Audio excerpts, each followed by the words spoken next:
창세기 23장 14절에서 20절까지 말씀 제가 읽겠습니다. 에브론이 아브라함에게 대답하여 가로되 내 주여 내게 들으소서 땅값은 은 400세겔이나 나와 당신 사이에 어찌 교개하리이까. 당신의 죽은 자를 장사하소서. 아브라함이 에브론의 말을 쫓아 에브론이 해쪽 속에 듣는 데서 말한 대로 상고에 통용하는 은 400세겔을 달아 에브론에게 주었더니 마므레 앞 막벨라에 있는 에브론의 밭을 바꾸어 그 속에 굴과 그 사방에 둘린 수목을 다 성문에 들어온 해쪽 속 앞에서 아브라함의 소유로 정한지라. 그 후에 아브라함이 그 아내 사라를 가나안 땅 마므레 앞 막벨라 밭 굴에 장사하였더라. 마므레는 곧 헤브론이라. 이와 같이 그 밭과 그 속의 굴을 해쪽 속이 아브라함의 소유 매장지로 정하였더라. 아멘. 자리 앉겠습니다. 은혜로우신 아버지 하나님 감사합니다. 오늘도 주의 음성 듣기 원합니다. 우리 가운데 말씀하여 주시고 바로 그 말씀, 주의 계시된 말씀이 우리 가운데 선포되게 하여 주시고 들려지게 하여 주옵소서. 예수님의 이름으로 기도드리옵나이다. 아멘. 오늘 여러분하고 같이 나눌 말씀은 아무 일에든지 거리낌 없게 하라, 이런 제목인데요. 이 제목과 함께 그 내용에 있는 제목들은 대가 없이는 아무것도 얻을 수 없다라는 그 부분을 함께 나눌 것입니다. 이제 비전을 따라서 이렇게 아브라함이 본토 친척을 떠나서 25년 만에 자식을 낳고, 그리고 자식이 17살쯤 됐을 때 사라가 죽습니다. 그러니까 사라가 90살에 나가지고 127세니까 17살이 아니라 몇 살이죠? 37살. 이삭이 37살 됐을 때 사라가 127세가 되었을 때 그때 사라가 죽습니다. 근데 죽었는데 장사할 데가 없어요. 즉 매장할 데가 없는 거예요. 그럼 아브라함은 그 동네에서 어떻게 살았나요? 제가 정확하게는 모르겠지만 영화를 보거나 모든 상식적으로 생각했을 때 아브라함은 그 땅을 아직 소유하지 않았고 약속만 받았기 때문에 그 땅은 아마 렌트해서 살았을 것 같아요. 어느 지역을 살았을 때 그 땅, 해쪽 속 땅에 그들이 오랫동안 다 하나님의 땅이지만 그렇다고 아무 땅이나 가지 내 땅이라고 하나님 땅이라고 그러면 안 되잖아요. 거기 누군가 소유주가 있을 거라고요. 그러니까 거기에 아브라함이 살면서 1년에 소 20마리, 양 100마리 이렇게 아마 나그네로서 살았던 값을 지불했을 텐데, 살 때는 렌트로 살았는데 이제 시체를 매장을 해야 되잖아요. 그런데 렌트 끝났다고 팔 수는 없잖아요. 그러니까 이 매장지는 좀 뭔가 확실히 소유를 해야 되겠다. 그래가지고 그 동네 사람들을 불러가지고 내가 아내가 죽었는데 그러냐고 정말 위로를 했겠지요. 나 땅이 좀 필요하다고. 그랬더니 그 가나안 사람들이 너무 인심이 좋지요. 그래서 그냥 아무나 원하는 대로 가지라고. 왜 그런 얘기를 했을까는 안 나왔지만 제 생각해 볼 때 렌트비를 하도 많이 줘가지고 그렇잖아요. 조지아 땅에 기아 자동차하고 현대 자동차가 오니까 조지아 정부에서 뭘 줬어요? 50년 렌트 프리. 그리고 텍스 면제. 그러니까는 와서 사람들을 고용하는 게 많고, 그 다음에 영향력이 많으니까 그냥 그 다음에는 이제 세금을 받거나 땅값을 받을 때는 그렇게 하겠죠. 그 전에 주님 오시면 이제 조지아 땅은 이제 손해만 본 거지. 어쨌든 아브라함과 그 가문들이 이렇게 주변 사람들한테 이렇게 주는 것이, 좋은 사람이 이사 오고 그 사람이 농사가 너무너무 잘 되고 너무너무 이렇게 거부가 되니까 이렇게 주는 것도 많을 거 아니에요. 점점 많은 땅을 소유하면서 많은 이제 렌트 했으니까 그 사람들이 너무나 좋으니까 그냥 조그만 한 1에이커 정도 되는 땅, 그 정도 땅은 그냥 줄 수 있다고. 그걸 값싸고, 그런 거 우리 사이에 그러지 말고 그냥 가지라고. 그랬더니 아브라함이 절을 하면서 고맙습니다. 이게 웬 횡재냐.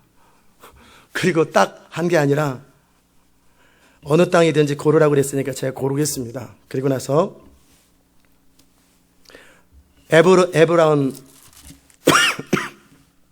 에브론이라고 하는 사람의 땅을 굴과 연결되어 있는 조그만 숲, 거기를 저 땅을 내가 원한다고. 그랬더니 에브론이 뭐라고 그랬냐면 내 주여 가지소서 그냥.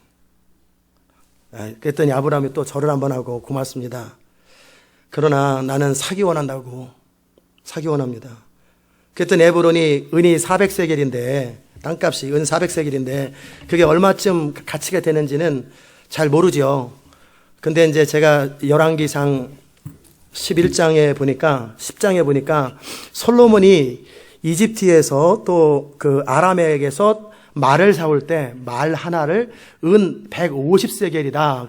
물론 이제 그 아브람 때하고 솔로몬 때하고 좀 가치가 좀 달라지긴 했겠지만 대충 솔로몬 당시에 말 한 마리에 은 150세겔이고 병거는 600세겔, 은 600세겔이니까 대충 어느 정도의 가치인지는 알겠지요. 그래가지고 그런데 그냥 주겠다고, 그냥 드리겠다고 그랬더니 아브라함이 그러면 은 400세겔을 세워가지고 말 한 3마리 값이죠. 그래야 10마리 값이든지 소 10마리 값이든지 이렇게 값을 지불한 거예요. 그리고 나서 이제 아내를 거기다 장례를 치르고 나중에 아브라함도 거기 묻히고 이삭도 거기 묻히고 그 다음에 야곱도 거기 묻히고 야곱의 부인도 거기 묻히고 나중에 요셉도 이집트에서 죽었습니다. 그런데 요셉이 유언을 했죠. 자손들한테. 나중에 출애굽할 때 이미 알잖아요. 가나안 땅으로 언젠가 가야 된다는 걸 알기 때문에 내 뼈를 꼭 파서 우리 조상들의 무덤 막벨라 굴에 장례 좀 치러달라고 그 부탁을 했단 말이에요. 그랬을 때 그 매장할 수 있는 장소를 이제 아브라함이 미리 사놓은 거죠. 우리는 언뜻 보면은 이 말씀, 이게 이제 23장에 전부 다예요. 그 내용이 이제 그 내용인데. 근데 여기서 이제 우리가 몇 가지 교훈을 좀 얻으려고 그래요. 그 첫 번째 교훈은 뭐냐면, 아브라함에게는 이미 가나안 땅은 주어진 땅이에요. 약속의 땅이에요. 이미 믿음으로는 그 땅은 아브라함의 땅이에요.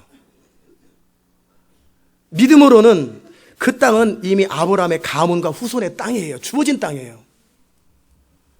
그런데 그 땅이 결코 공짜로 그냥 주어지지는 않는 땅이라는 거예요. 아브라함이 그 땅을 그 자손들과 함께 소유할 때 가나안을 정복할 때 어떻게 합니까? 출애굽 이후에 이스라엘 백성들이 가나안을 정복할 때 내 땅이니까 달라고 그러니까 가나안 사람들이 줬나요? 안 줬어요.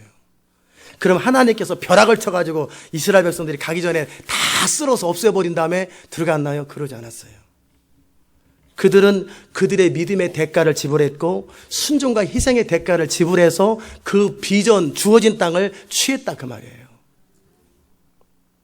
꼭 기억하십시오. 여러분의 인생 가운데 어떤 약속이나 이 교회에 어떤 비전이 주어졌다 할지라도 그 비전은 대가 없이 때가 되니까 저절로 주어지는 법은 없어요. 반드시 대가가 지불됩니다. 그런 다음에 다윗이라는 사람이 있었죠. 다윗이 그 제사를 드릴 때 인구조사를 해가지고 하나님께 벌을 받아가지고 연병이 막 돌았잖아요. 흑사병처럼 돌았는데 그럴 때 이제 다윗이 막 하나님 앞에 기도합니다. 죄는 내가 졌는데 왜 백성들을 칩니까? 나를 치세요, 나를 치세요 막 하면서 울부짖고 막 기도할 때 하나님께서 천사들에게 그만 됐다. 그리고 나서 다윗이 영적으로 봤어요. 아리우나의 타작마당에서 천사들이 칼을 딱 들고 멈추는 것, 재앙을 멈추는 것을 봤어요. 그러자 그 다윗은 거기서 제사를 드렸어요. 그랬을 때 아리우나라는 사람도 자기도 얼마나 좋았겠어요. 자기 땅이 얼마나 복이고 그다음에 그러니까 왕한테 이 땅을 당신이 가지시고 내가 제사에 필요한 모든 땔감과 소 모든 것들을 다 무료로다가 헌신하리이다 그랬더니 다윗이 뭐라고 그랬어요? 땡큐 고맙습니다. 안 그러고 안 한다. 값 없이는 내가 하나님께 제사를 드리지 않을 것이다. 그리고 그 모든 것들을 돈 주고 돈으로 페이합니다. 다 값으로 페이해요. 그게 하나님의 나라의 원리입니다. 여러분이 하나님 나라 천국에 들어가려면은 성경은 분명히 말하고 있어요. 영접기도 했고 교회 다녔기 때문에 천국 못 갑니다. 하나님 나라에 들어가려고 그러면 고난을 받아야 할지니라 라고 분명히 성경은 기록되어 있어요. 천국에 들어가려면 고난이 필요하다고. 그 다음에 무릇 경건하게 살고자 하는 자들. 그 경건하다는 개념이 뭐냐면 하나님의 뜻대로 사는 사람들은 정말 하나님의 사람으로 하나님의 뜻대로 사는 사람들은 반드시 뭐를 받는다고 그랬어요? 가능성이 아니라 반드시 핍박을 받아야 할지니라. 내 삶 속에 핍박이 없다는 얘기는 내가 하나님의 사람이 아니라는 거예요. 핍박을 받아야 될지니라. 왜냐하면 이 세상 신은 하나님의 사람을 싫어해요. 너희를 핍박하고 환난 가운데 있을 때 너희 때문에 당한다고 생각하지 말고 내가 당했고 너희는 내게 속했기 때문에 저들이 너희를 핍박하는 거라는 거예요.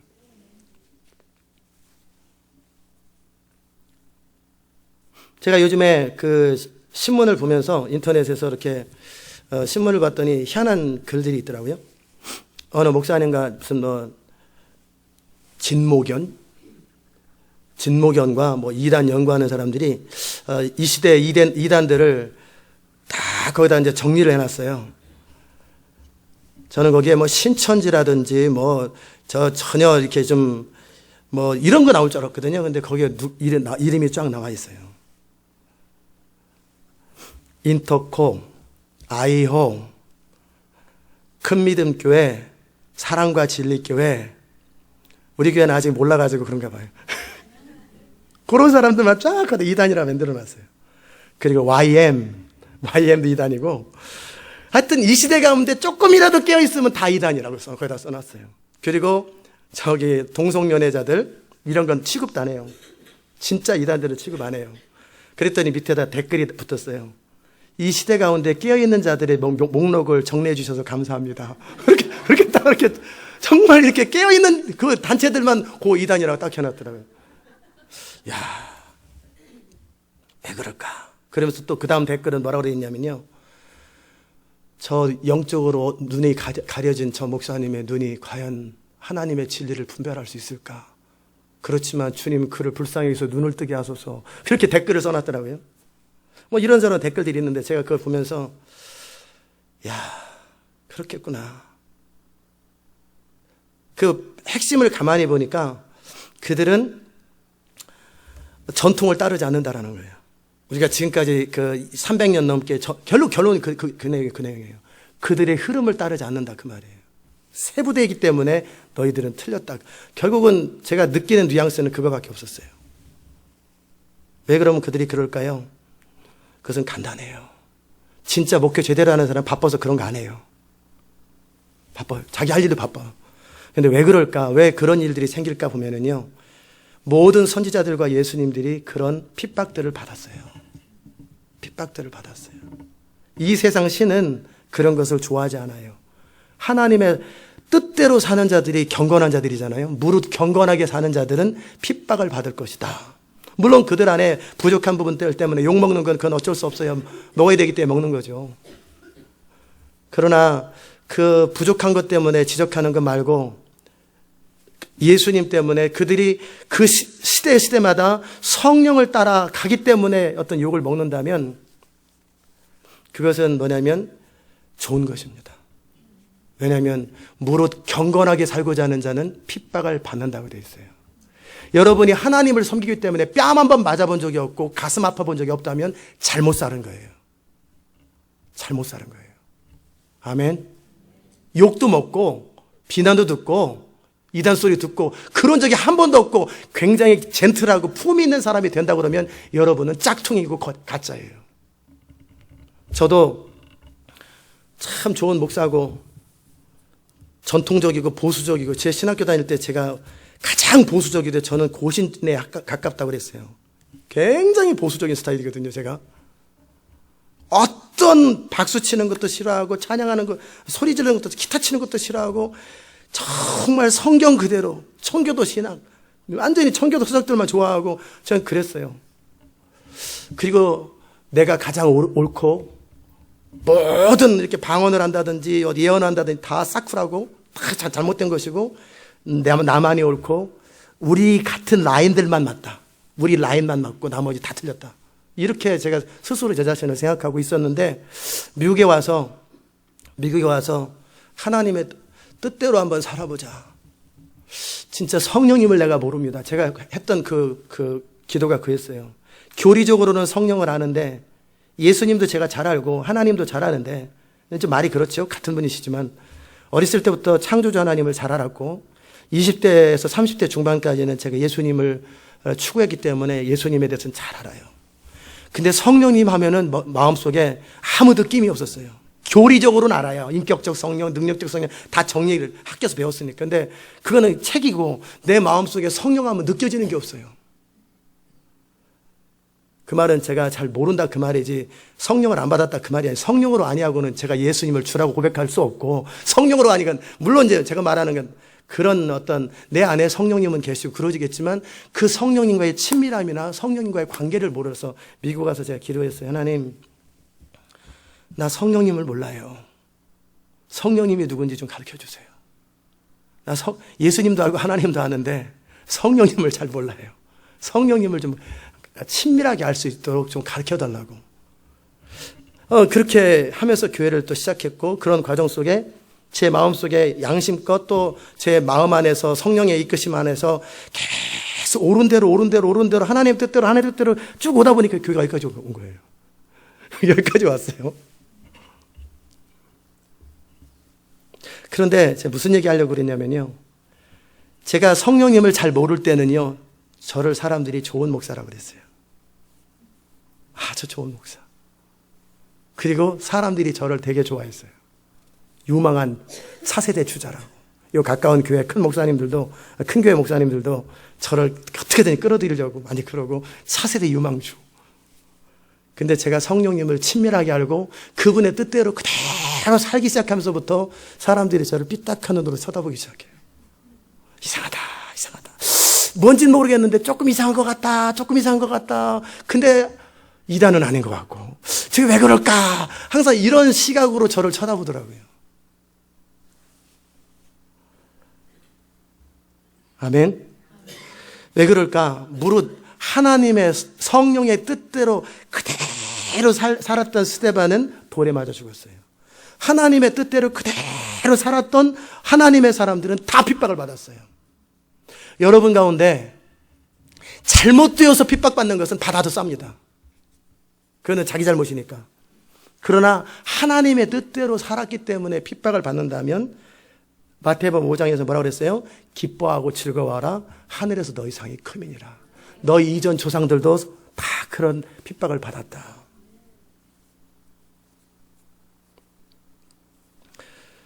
우리가 하나님의 뜻대로 살아갈 때 치르는 대가들에 대해서 지금 얘기를 하고 있어요. 아브라함이 이제 거리낌 없다라는 것과 관련돼서 살펴보면요, 아브라함이 소돔과 고모라 땅의 전쟁 이후에 소돔왕이 뭐라고 그랬냐면, 사람은 내게 돌리시고 모든 전리품은 당신이 취하소서 그랬을 때 아브라함이 어떻게 했습니까? 다 거절했어요. 전부 다 거절했어요. 여러분이 그런 정신을 가지고 있으면 좋겠어요. 아브라함 마음속에 가지고 있었던 마음이 있었어요. 나는 오직 하나님이 나의 방패요 나의 상급이시기 때문에, 이미 창세기 15장에 약속했잖아요. 하나님의 방법이 아닌 어떤 다른 방법으로도 나는 부자가 될 생각이 없고 내 삶을 꾸려나갈 생각이 없다. 하나님의 방법으로만 나는 그 부자가 되든지 내 삶을 추스리겠다. 그런데 소돔왕이 이 전리품을 주었을 때, 물론 합당하게 아브라함이 뺏은 거기 때문에 그럴 수 있겠지만, 소돔왕에 의해서 주어졌을 때 사람들이 나중에 아브라함이 부자 된 것은 내가 만들었다, 나 때문에 그렇게 됐다, 그런 말을 아브라함은 듣고 싶지 않은 거예요. 여러분도 그렇게 되시기 바랍니다. 바울이 선교를 할 적에, 바울은 여러분이 생각할 때 바울은 돈이 없는 사람처럼 생각하지만 돈이 엄청나게 많은 사람이었어요. 물론 본인 돈은 아니죠. 그러니까 아그리빠 왕이 바울을 가뒀어요.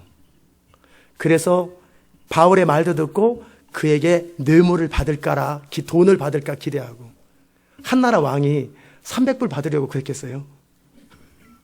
한나라 왕이 1,2,000불 받으려고 바울을 끌어들였어요. 바울이 결제만 하면 되는 것이 몇백만 불, 몇천만 불, 요즘 돈으로 그 정도의 선교 자금을 바울이 결정했을 거라고요. 그랬더니 그 바울을 딱 가둔 거예요.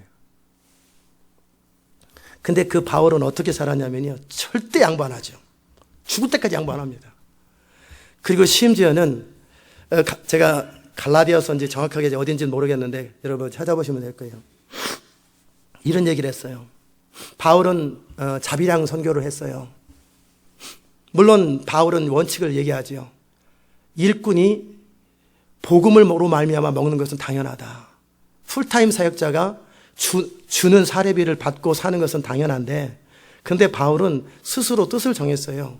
선교할 때 쓰는 선교비는 본인이 선교비로 썼어요. 교회에서 후원하는 비용으로 썼죠. 근데 자기 생활비는 바울은 기술자잖아요. 텐트를 만드는 사람이에요. 텐트 메이커예요. 그렇기 때문에 본인이 텐트를 가지고 생활비는 생활비대로, 선교비는 선교비로 쓰죠. 들은 거로 다 지출하지만 자기 생활과 관련된 것은 딱 구분해가지고 생활비는 자기 스스로 텐트 하나를 만드는데 뭐 가령 1,000불 번다든지 2,000불 벌으면 그 돈 가지고 또 한 달 살고 그 다음에 또 텐트 만들어서 그렇게 살았어요. 왜 그렇게 했나? 바울의 답은 뭐였냐면요. 하나님이 그렇게 하라고 한 건 아니에요. 근데 바울은 스스로 결정을 한 거예요. 내가 복음을 전하는 데 있어서 아무런 거리낌과 구설수에 이루고 싶지 않은 거예요. 어떤 소리도 듣고 싶지 않은 거예요. 복음을 전하고 깨끗하게 살다가 깨끗하게 죽고 싶다. 어떤 구설수에도 내가 얽매이고 싶지 않다. 많은 목사님들이 돈에서 구설수에 오를 때가 얼마나 많아요. 그렇기 때문에 바울은 스스로 뜻을 딱 정하고 그렇게 공은 공이고 사는 사고 딱 구분해 버린 거예요. 여러분도 그렇게 되시길 바랍니다. 제가 무슨 얘기하냐면 교회 안에서 교회의 것이기 때문에 교회에서 자기 개인적인 카피를 한다든지 교회 것을 자기 것처럼 편하게 쓰면 안 돼요. 교회용은 교회용이고 개인용은 개인용인 거예요. 그래서 만약에 여러분이 교회에서 뭐를 카피를 했다든지 뭐 개인적으로 했을 때는 복사지를 사놓는다든지 킹코의 비용만큼 다 하라는 이유가 그거예요. 아멘. 그 공사가 정확해야 되는 거예요. 교회용으로 우표를 썼을 때는 선교비로 써도 돼요. 그러나 개인 우표 썼을 때는 개인 돈을 지출해야 돼요. 그것이 흐려지는 순간 그 사람은 이제는 타협하기 시작해요. 얼마든지 잘못될 수 있어요. 그것을 선을 정확하게 원칙대로 해야 될 것, 말아야 될 것, 써야 될 것, 안 써야 될 것들을 본인 스스로 통제하지 않으면 아무도 그 사람이 잘못되는 것을 막을 수가 없습니다. 바울이 했던 게 바로 그런 원칙이에요. 사무엘도 그런 얘기를 했어요. 사무엘이 사사로 열심히 살았었는데 이제는 그 아들들이 너무나 잘못됐어요. 희한하게 위대한 사람들의 자식들 가운데 위대한 사람이 많지 않아요. 없다라는 게 아니라 많지가 않아요. 사무엘 자식들도 엉망이었어요. 사무엘은 위대한 선지자잖아요. 사사고. 근데 그 자식들은 백성들한테 비난을 들었고 욕을 먹었어요. 물론 엘리 제사장의 아들은 더 나쁘죠. 나쁜 사람의 자식들은 더 나쁘기도 하지만 그러나 위대한 사람 자식이라고 다 위대해지지는 않더라는 거예요. 그래서 사무엘이 그 다음 이렇게 인도할 때 우리도 왕을 달라고 그럴 때 사무엘이 섭섭한 마음을 가지고 이런 얘기 저런 얘기 했지만 제가 다른 얘기를 하려고 그런 게 아니라 사무엘이 리타이어를 하면서 왕을 세우면서 이제 왕에게 사사 역할을 맡겨줘야 되잖아요. 본인은 선지자 역할만 하고 맡겨줘야 돼. 정치권은 사사는 정치권과 제사권을 다 가지고 있었는데 정치권은 왕한테 맡기고 제사권은 본인이 딱 이렇게 하는 정치와 종교를 분리시킨 거죠. 사무엘 당시에. 그랬는데 그때 백성들과 지도자들을 모아가지고 사무엘이 했던 이야기가 있어요. 너희들 가운데 내가 어느 누구의 물건이나 소나 낙이나 취한 적이 있느냐? 없습니다. 내가 너네들 것을 어떤 거라든지 내 직위를, 포지션을 이용해서 갈취한 적이 한 번이나 있었냐? 당신 평생에 없습니다. 알겠다. 이제 내가 왕을 세울 것이고 그리고 너희를 위해서 기도하는 죄를 쉬지 않겠다. 기도를 쉬는 죄를 범하지 않겠다.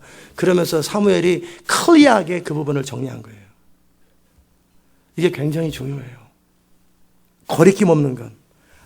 아무 일이든지 나의 어떤 행위나 어떤 처신 때문에 하나님의 교회가 힘들어지고 복음이 힘들어지는 것은 옳지 않은 거예요.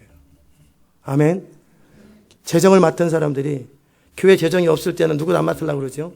근데 재정이 많아지면 어떤 일이 생겨요? 은행에서 자기 은행에다가 수십억 예치하면은 좋잖아요. 수백억을 그 은행에다 하면 그러면 차 한 대 그랜저나 에코스 하나 딱 줍니다.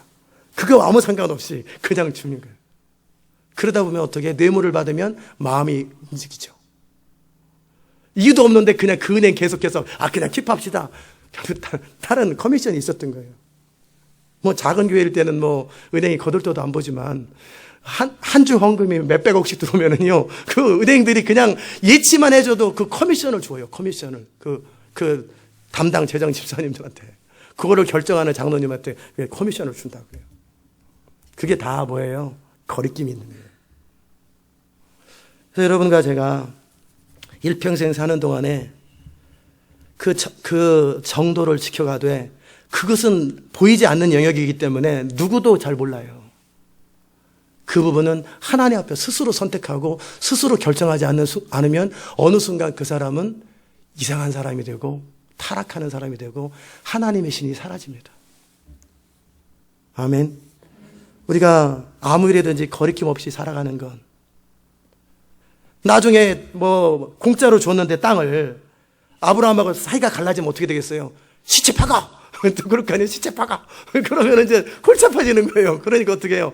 미리 딱 그냥 확실하게 은 400세겔을 주고 사고, 우리가 친한 건 친한 거고 계산은 계산이고. 교회에서 비즈니스 서로 하는 그런 경우도 있을 거 아니에요? 그럴 때 성도기 때문에 페어를 해주지 마세요. 페이버를 주지 마세요. 비즈니스는 비즈니스고 교회는 교회고 아닌 건 아닌 거고 공은 공이고 교회의 성도기 때문에 더 조금이라도 크레딧 주지 마세요. 그것 때문에 나중에 상처받습니다. 어떤 것도 거리낌 없이 하셔야 돼요. 이거는 교회 성도가 종업원이에요. 그렇기 때문에 근데 교회에서 셀리더야. 자기 셀리더. 근데 종업원이. 근데 어떻게 되겠어요? 그러니까 제가 미국에 왔을 때 청소를 하고 막 이것저것 할 때 목사라는 얘기를 안 했어요. 부담스럽잖아요. 그 사람도 교회 안 다니면 모르겠는데. 그래서 그냥 나는 폴입니다. 그랬더니 폴 부장님, 그래 저 폴 부장이라 불렀어요. 그래서 서로 그런 어떤 것 때문에 서로 신경 쓰지 않도록. 나중에 제가 이제 교회 개척하고 하는 걸 다 봤잖아요. 목사님이셨네요. 네, 목사였다고. 어쩐지. 나의 타이틀이나 나의 어떤 부르심이 어떤 경우에도 장애를 주지 않도록. 공은 공이고 사는 사고 클리어하고 깨끗하게, 이게 복음의 장애가 없도록 사는 삶이에요. 아멘. 여러분과 제가 그렇게 살 때요, 깨끗하게 돼요. 그리고 하나님 앞에 당당하고요, 조금도 거리낌이 없는 거예요. 그 다음에 두 번째 제가 나눌 얘기는 말씀은 뭐였냐면요, 비전에 대한 대가를 지불하는 부분에 대해서 말씀을 나눌 거예요. 아브라함에게 분명히 약속은 주어졌어요. 가나안 땅을 너와 네 후손에게 주리라. 누가 약속했어요? 하나님이 약속하셨어요. 그럼 누구 거예요? 우리 거죠. 아브라함 거란 말이에요. 그런데 이미 나에게 약속된 땅을 사는데 은 400세겔을 지불한다라는 거예요. 여러분, 하나님의 교회 주신 비전이 이루어지는데 값 없이 여러분이 비전이 이루어질 거라고 절대 착각하지 마십시오. 하나님께서 10년 전에 이 교회에 주신 비전을 주셨고, 또 여러분을 또 개인적으로 부르셨고, 이 교회에 참여시켰고, 뭐 이렇게 여러 번 부르셨을 때 어떤 것도 대가가 지불되지 않은 어떤 좋은 것도 안 일어나더라는 거예요. 그 비전이 나중에 이제 현실화됐을 때, 아까 말씀드린 것처럼 가나안 땅에 하나님께서 벼락을 다 태우고 불질러 버려가지고, 그런 다음에 싹 사람을 죽인 다음에 자, 이제 가나안 땅을 가라. 절대 안 그러셨어요. 가나안 땅을 이미 주어진 땅임에도 이스라엘 백성들은 광야에서 연단하고 말씀으로 훈련되는 시간이 필요했고, 그 가나안 땅을 갈 때도 각각 철병거와 군사력 있는 데를 그들이 직접 믿음과 순종과 목숨을 건 대가를 지불하고 쳐들어갔어요. 아멘. 그 족속들 가운데 이사갈이나 아니면 단지파는 겁이 많아가지고요, 취하지를 못해요. 그러니까 여호수아가 언제까지 니네 땅 안 취하냐고. 쟤들 너무 세요. 좀 우리 그냥 르벤 지파나 이런 데 같이 더부살이 하면 안 될까? 안 된다. 너네들 가서 치라고 막. 그러니까 겁나는 거예요. 믿음의 대가를 지불해야 되는데 그게 겁이 나니까 그냥 10년 20년 동안 도는 거예요. 이 땅에서 살다 도로 나그네처럼. 그래서 사사기 뒷부분에 10장에 보면은 단지파가 그때까지 땅을 못 구했다고 그랬잖아요. 땅을 못 구했다고요. 하나님의 약속이 주어졌지만 그것이 내 것이 될 때까지는 반드시 그 가나안 땅을 점령하는 믿음의 대가와 순종과 목숨을 건 헌신이 필요한 거예요. 그것이 지불되고 나서 그 이후에 그 땅이 내 땅이 될 수 있다는 거예요. 갑지불을 반드시 해야 되는 거예요. 여러분이 이 교회 주신 비전에 참여할 때 제가 모를 때는 개척한 지 3년 뭐 이럴 때 잘 모를 때는 헌신을 잘 안 시켰어요. 헌신이 뭔지도 모르고 왜 중요한지도 그런 얘기도 안 했어요. 근데 어느 순간 하나님께서 제 마음에 그런 부담을 주셨어요. 너는 왜 성도들을 축복할 것을 다 막냐? 예? 성도들을 희생을 시켜라.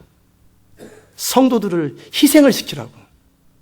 그들이 물질이든 시간이든 인생이든 헌신을 시키라고. 그것이 축복의 통로인 걸 모르냐?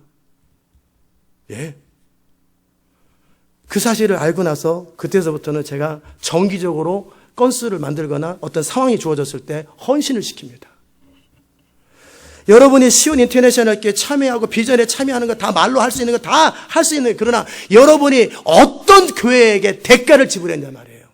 어떤 희생을 치렀느냐. 물질이든 시간이든 마음이든 어떤 대가를 지불했느냐. 그만큼 여러분은 이 교회 안에서 비전과 하나님의 부르심 앞에 사용되게 되는 거예요. 아멘. 이게 너무나 중요한 거예요. 지교회도 마찬가지예요. 그분들이 지교회에 참여하기 위해서 치른 대가들이 있어야 돼요. 그 대가만큼 주님께서 그 은혜를 주시는 거예요.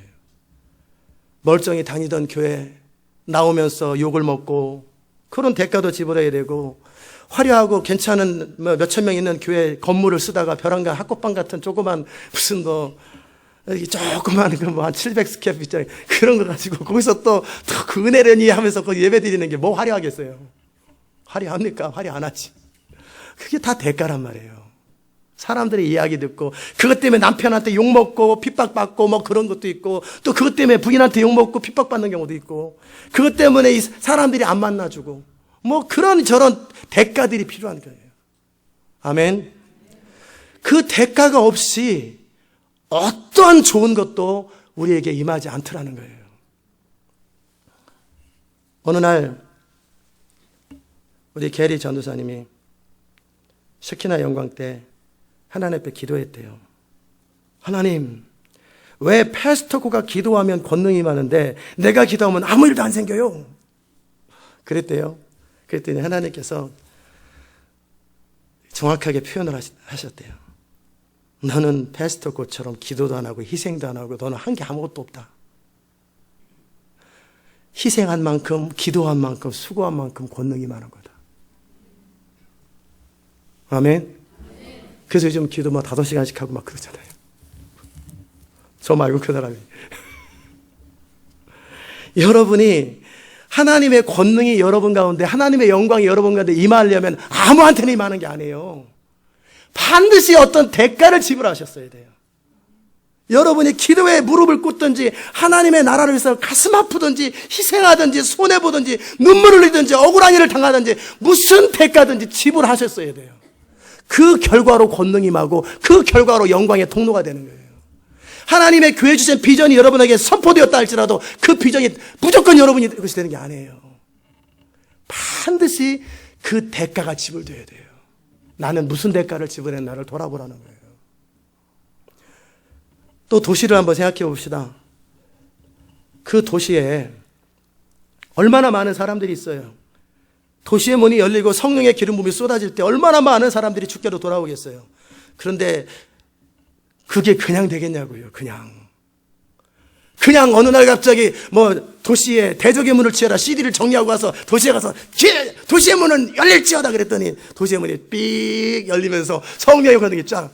에이, 그럴 것 같으면 얼마나 쉬워요. 가서 제가 도시마다 다니고 다니지.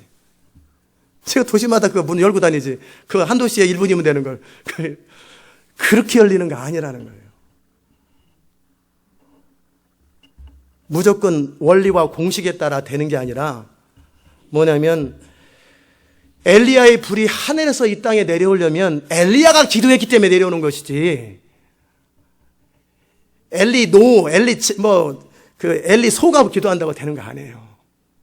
엘리야가 기도했기 때문에 하늘에서 불이 떨어진 거예요. 그러면 엘리야는 어떤 대가를 지불했냔 말이에요. 엘리야는 그 당시에 선지자였잖아요. 그리고 옳은 소리를 많이 해가지고 왕한테 미움받았어요. 찍혔어요. 말 그대로 왕한테. 더더욱이 이제 엘리야가 한마디 했어요. 내가 말하지 않으면 3년 반 동안 피 안 올 거라고. 그랬더니 그 말이 그 하나님이 말씀하신 감동 준 말이라기 때문에 선포한 대가 때문에 그 나라에 비가 안 왔어요. 하나님의 징계를 선포했단 말이에요.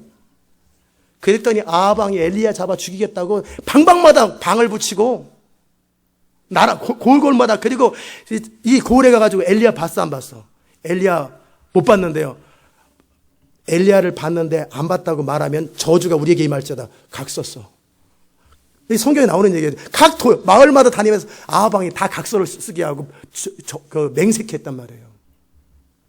그 말은 뭐예요? 엘리야는 나라의 역적이 되었고 왕의 적이 되었고, 나중에 엘리야가 오바댜와 함께 왕 앞에 갔을 때 이 나라를 괴롭게 하는 너요 왔냐 그러잖아요. 그랬더니 엘리야가 뭐라 그래요? 내가 이 나라를 괴롭게 한 게 내 말 때문에 된 게 아니라 당신과 당신의 백성들이 하나님을 불순종하기 때문에 그 결과로 나는 선포만 했을 뿐인데 왜 나를 잡으라고 쫓아다니냐고. 그 말을 안 했어요. 당신과 당신의 백성들의 죄 때문에 이런 일이 생기는 거라고. 이제라도 회개하면 된다고. 안 받아들이죠. 어쨌든 엘리야는 그 대가를 지불했어요. 왕의 비유를 거스르고 하나님의 말씀을 전하기 때문에 쫓겨다니고 어디 숨을 데가 없기 때문에 하나님께서 그러셨어요. 너는 산 꼭대기에 올라가라. 무슨 산이었어요? 열왕기 하 17장에 보면은 상 17장에 보면 나오지요. 무슨 산이었는지 말씀해 보세요. 예. 그리시네가라고 하는 그 산에 가서 하루 이틀 산에 캠핑하는 것도 괜찮은데 이거 뭐 가뭄 끝날 때까지 산에 가서 살으라는 거예요. 근데 산에 먹을 게 없어요. 먹을 게 없는 산에 가서 살으라는 거예요. 그랬을 때 까마귀가 아침 저녁으로 떡과 고기를 갖다 주고 물은 시냇물을 이렇게 받아 마셨어요.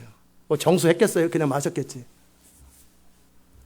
그러다가 이제 물이 또 그나마도 산까지 다 물이 마르니까 어떻게 됐어요?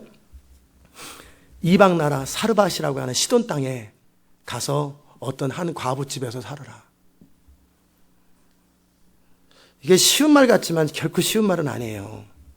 왜냐하면 그냥 평범한 목사가 아니고 엘리야는 국가가 다 알고 모든 사람이 아는 사람이에요. 유명인사예요. 그 당시 때. 그런데 그 엘리야가 어느 집에 어느 목사님 집에 기거했더라가 아니라 어느 과부집에 기거했더라. 그런 엘리야의 명예와 엘리야의 명성 가운데 치명적인 거예요. 치명적인 거. 그걸 뭘 좋아하겠어요. 집도 많은데.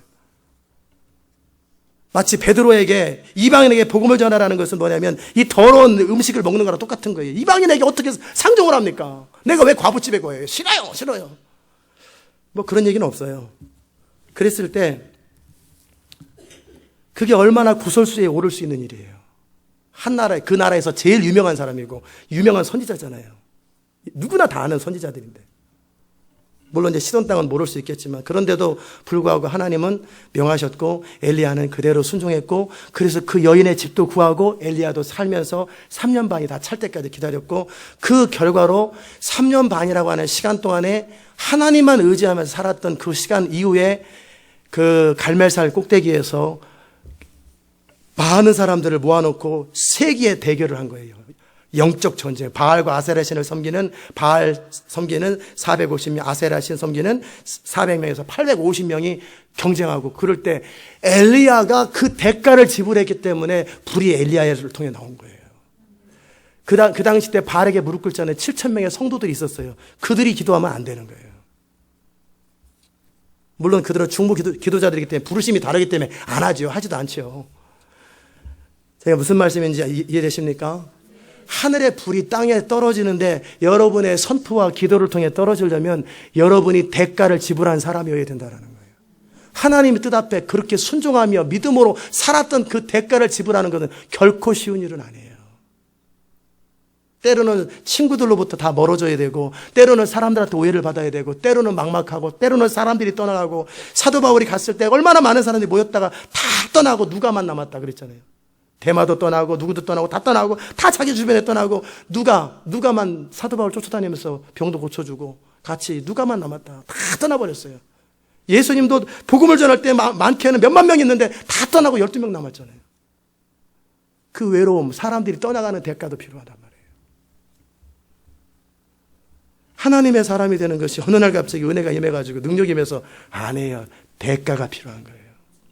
하나님의 비전이 아브라함에게 주어졌고 그 땅은 아브라함의 땅이었는데도 아브라함은 그 땅을 400세겔을 주고 산 것처럼, 그리고 이스라엘 백성들은 이미 아브라함을 통해 약속이 주어진 거잖아요. 그럼에도 불구하고 그 비전을 그들이 마음으로 붙을 뿐이지 그 마음으로 붙든 그 땅을 현실화시키는데 그들이 치를 대가가 필요했다라는 거예요. 각 도시에 하나님의 부흥이 임하는 것은 주어진 약속입니다. 그런다고 그 약속이 그냥 임하진 않아요. 그 도시에 거하는 성도들과 이 애틀란타에 거하는 성도들이 그 도시를 품고 기도와 순종의 대가가 반드시 필요하다는 거예요. 나중에 하나님께서 그쪽으로 인도하실 텐데 심지어는 내 자식보다 내 사업보다 그 도시를 사랑할 만큼 그렇게 하나님의 성령에 붙잡혀서 기도하는 대가들이 필요하다는 거예요. 그런 것이 없이 어느 날 갑자기 무슨 이론 딱 써버려가지고 도시의 문은 열려라. 무슨 참깨입니까? 저절로 열리게. 열려라 참깨면 반드시 그 도시의 영혼의 숫자만큼 대가가 지불되어야 된다는 거예요. 아멘. 그럼 우리는 왜 그 일을 합니까? 부르심이니까 그 일을 하죠. 근데 제가 솔직하게 여러분과 저 사이에 솔직한 게 아니고 그냥 객관적인 솔직함으로 지금까지 많은 교회가 목사님들과 성도들을 제가 봐왔잖아요. 더더욱이 목사님들을 더 많이 봤죠. 성도들보다는. 근데 어느 목사님이 본인 교회에 충성스럽게 헌신하는 경우는 많이 있었어요. 그러나 어느 땅과 도시에 에너지를 쏟고 그런 사람을 제가 지금까지 한 번도 못 봤어요. 다 자기 교회 중심이에요. 그 교회에 헌신하는 건 맞는데 그 도시에 헌신해서 그 도시를 품고 필요하면 도시에 자금을 쓰고 막 그렇게 하는 홈리스 미니스트리 하는 사람은 그 부르심대로, 물론 제가 그들이 틀렸다 말하는 게 아니라 그들의 부르심이 다르기 때문에도 그러고 진짜 그 땅을 품고 정말 자신의 에너지를 막 쏟고 막 그런 사람들이 많이 없어요. 없더라는 거예요. 여러분 보셨어요? 저는 지금까지 한 번도 못 봤어요. 다 본인 교회 중심이고 본인 사역 중심이에요. 그래서 제가 뭐 틀렸다 말하는 게 아니라 그들의 부르심이 다르기 때문에 그럴 수 있다라는 거예요. 근데 우리의 부르심 뭐예요? 도시잖아요. 모든 도시예요. 그러기에 이제는 우리의 사역의 대상은 어디예요? 도시예요. 우리의 선교의 대상은 도시예요. 근데 그 도시를 위해서 어떻게 해요? 수고하고 애쓰고 희생하고 값을 지불해야만 된다라는 거예요. 그것이 바로 하나님께서 우리에게 주시는 거룩한 부담이에요. 그러나 거룩한 부담과 비전이 부어졌다 할지라도 그것이 실제 현실적으로 지불되기 전까지는 도시의 문은 안 열린다라는 거예요. 아멘. 제가 모든 어떤 이론들을 여러분에게 성경적 원리들을 다 가르쳐 줄 수 있어요. 그럼에도 불구하고 그것이 현실화되기 위해서는 반드시 누군가가 아브라함처럼 이스라엘 백성들처럼 대가를 지불하고 희생이 필요하다라는 거예요. 그럼 왜 그 희생을 합니까? 결국 목적은 한 가지예요. 이유는 한 가지예요. 하나님이 그걸 원하시고 그 도시에 있는 영혼들을 사랑해야 돼요. 그 도시에 있는 영혼들이 주께로 돌아오는 것, 그것이 정말 하나님 아버지의 마음이잖아요. 그 하나님의 아버지의 마음이 내 안에 부어지려면 내가 그만큼 하나님을 사랑해야 되는 거예요. 내 자신의 것을, 내 셀을, 내 목회를, 나와 관련된 것을 사랑하는 것은 인간은 본능적으로 해요. 생존이 걸려는. 그래서 어느 목사님들이 그 교회 죽도록 사랑하는 교회 딱 떠나는 순간에 쳐다도 안 보잖아요. 그런 경우도 많잖아요. 신경도 안 쓰잖아요. 물론 이제 신경 안 써주는 게 좋기 때문에 안 쓰는 것도 있지만 관심이 사라져버려요. 그럴 때 제가 질문하는 건 뭐냐면 그 모든 일을 하는 동기가 뭐냐예요. 내 것이기 때문에 하는 게 아니라 하나님의 것이기 때문에, 하나님의 나라이고 그 영혼들 수십억이 살고 있는 그 도시의 영혼들이 하나님의 꿈이고 하나님의 소원이고 그들이 돌아오는 것이 하나님의 마음이라면, 정말 하나님이 사랑하는 사람, 하나님을 사랑하는 사람이라면 하나님의 마음이 그 마음에 있다라는 거예요. 이게 하나님을 사랑하는 거지. 뭐 맨날 하나님을 사랑한다고 폰만 잡고 그게 무슨 하나님을 사랑하는 거예요. 그건 하나님의 임재와 하나님의 손을 주목하는 거지. 하나님의 마음은 뭐냐면 그 잃어버린 영혼들과 그 도시에, 전 세계 60억이 도시에 살아요. 그 영혼들을 향한 아버지의 마음이 내 마음이 되어서 그 마음을 가지고 그 땅을 품고 기도하고 우는 거예요. 내가 낳은 것도 아닌데, 모세 그러잖아요. 내가 낳은 백성도 아닌데 모세가 이스라엘 백성들에서 울잖아요. 그런 것처럼 내가, 여러분이 미국에서 태어났습니까? 그런 분도 있겠지만 아마 거의 없을 거예요. 근데 우리가 왜 그 일을 안 한 말이에요? 미국 사람도 안 하는데. 왜 선교지에서 목숨을 거냔 말이에요. 그게 다 아버지의 마음이죠. 하나님이 그 땅을 사랑하고 그 영혼을, 이 땅을 사랑하는 게 아니죠. 이 땅은 나중에 불살라서 없어지잖아요. 새하늘과 새 땅이 창조되기 전에. 그 도시에 있는 영혼들이에요. 하나님의 형상을 따라. 그리고 이미 예수님은 십자가에서 값을 지불했기 때문에 그들의 눈이 열려서 예수께로 돌아오면 그들은 다 돌아온단 말이에요. 그 수많은 영혼들을 향한 하나님의 마음이 부어진 사람들. 그렇기 때문에 그 하나님의 마음을 품고 그 도시를 놓고 기도하고 그 도시를 위해서 CD를 보내고 그 도시를 품고 안타까워하고, 이게 바로 누구예요? 하나님을 사랑하는 사람들이에요. 꼭 도시만 그렇게 해야 된다 그게 아니라 우리의 부르심, 각 사람의 부르심대로 가는 거죠. 사는 삶은. 그러나 우리를 향한 부르심이 바로 그것 때문에 우리는 그 일을 하는 거예요. 그러게 여러분이 정말 그 도시를 사랑하냔 말이에요. 그 도시의 영혼들을 사랑하냔 말이에요. 대답이 만약에 노라면, 조금이라면 그만큼 하나님을 사랑하는 거예요. 하나님을 사랑하는 만큼 그 마음속에 하나님의 그 마음을 부어줄 것이고, 하나님을 사랑하는 만큼 하나님은 여러분을 향한 비전과 부르심을 주실 것이고, 그만큼 여러분은 순종할 거예요. 아멘.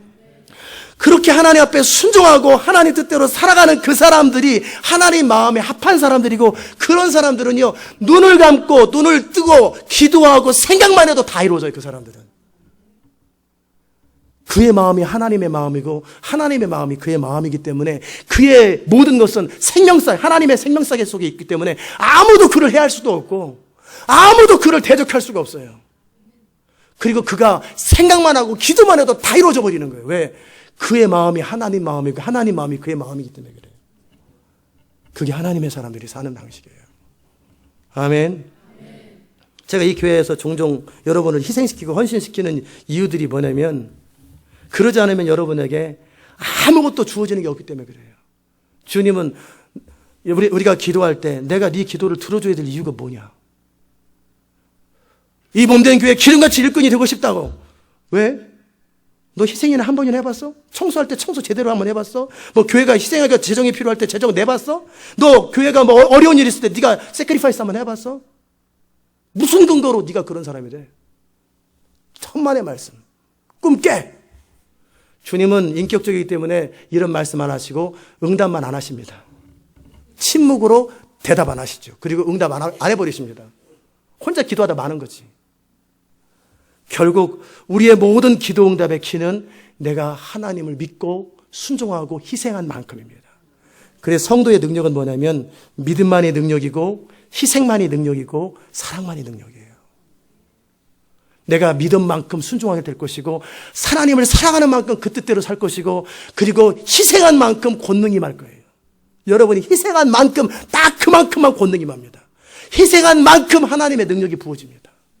그러니까 어떤 신비적인 단체에 가가지고 막 그렇게 하는 것보다 더 좋은 것은 뭐냐면 하나님 앞에 헌신하고 희생하고 우세요. 그리고 주님의 성령이 말씀하시면 그대로 순종하세요. 이게 가장 빠른 권능의 길이고 가장 빠른 영광의 길이에요. 아멘. 오늘 아브라함 이야기를 통해서 우리에게 주시는 말씀은 거리낌 없이 살으라. 그와 함께 대가를 지불하라. No cross, no crown. 그죠?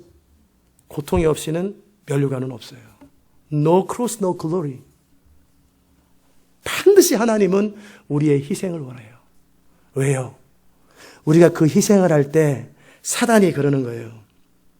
왜 그 도시의 문이 열려야 됩니까? 예수님께서 문 열어 딱 그럴 거거든요. 왜 도시의 문이 열려야 됩니까?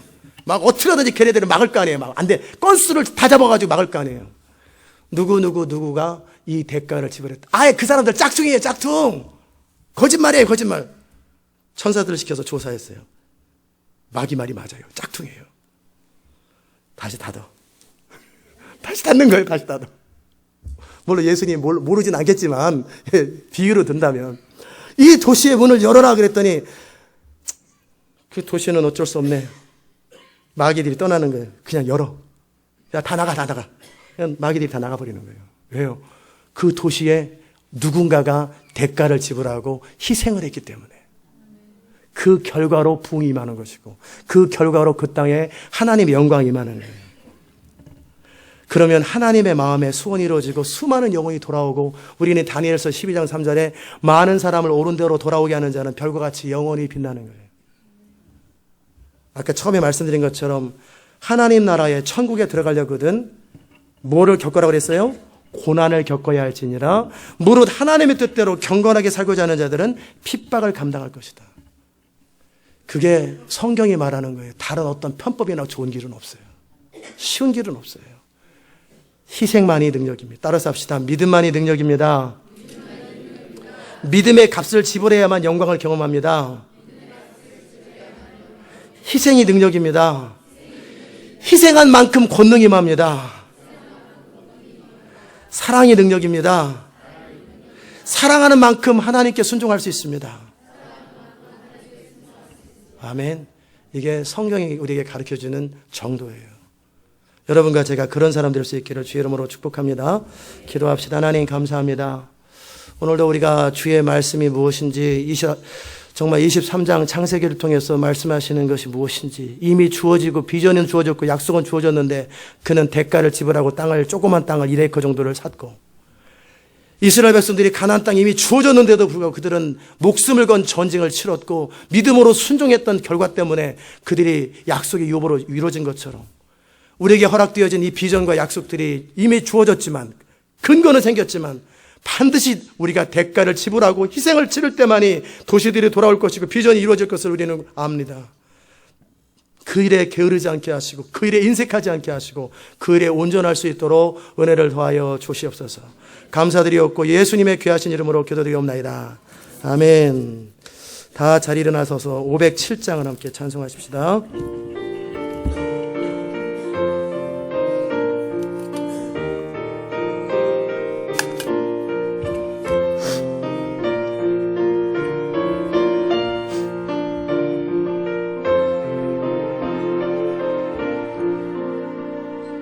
주님의 마음을 본받는 자 그 마음의 평강이 찾아오면 험악한 세상을 이길 힘이 하늘로부터 임함이로다.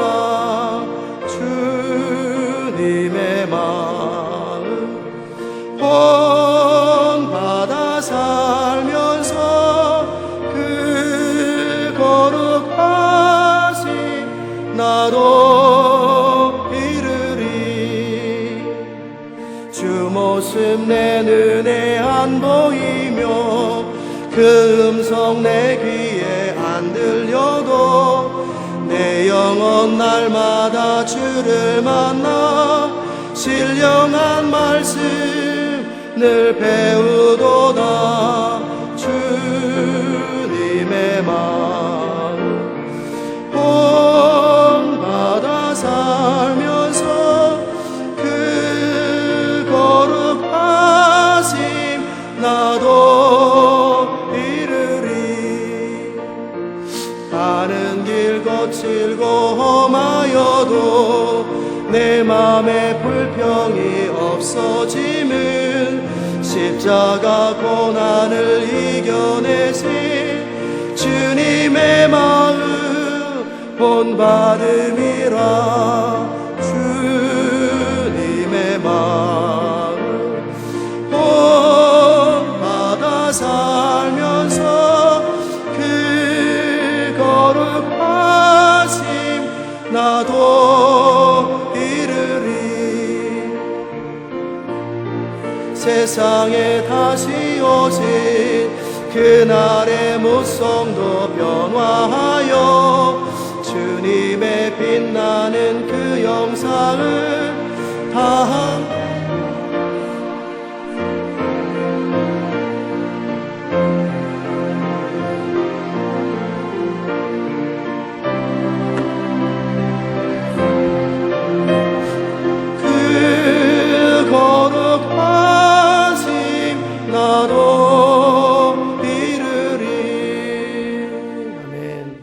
우리 이 시간은 기도하십시다. 어떤 것도 이 세상에서도 그렇잖아요. 희생하지 않고 어떤 좋은 것도 안 이루어지잖아요.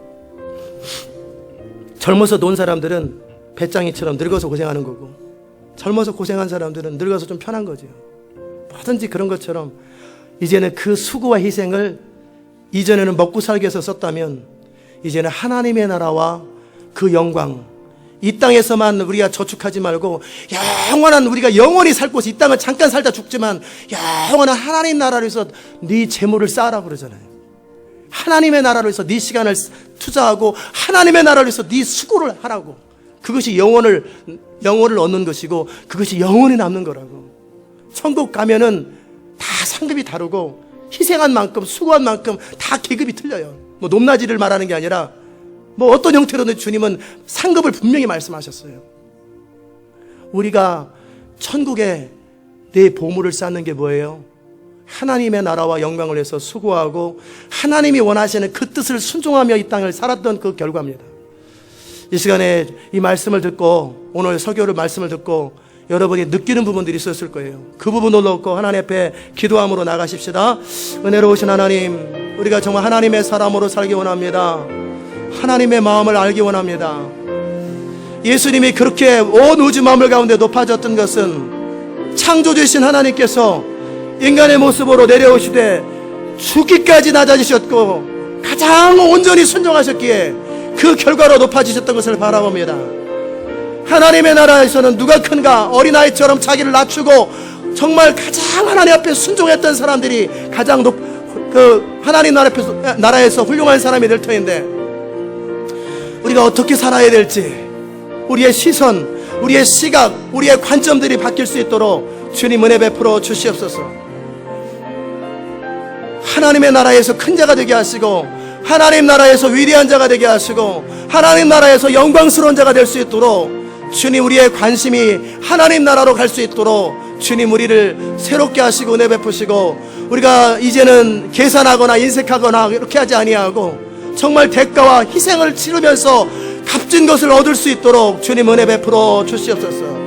우리가 말씀을 통해 변화되는 것도 그냥 변화되는 게 아니라 말씀을 듣고 순종하고 성경을 읽고 기도하는 그 대가들이 필요하고 순종의 대가들이 필요한 것처럼 우리가 대가를 지불하기를 기뻐하며 그 결과로 영광스러움을 살기를 좋아하는 그런 아름다운 생애 될 수 있도록 주님 은혜 베풀어 주시옵소서.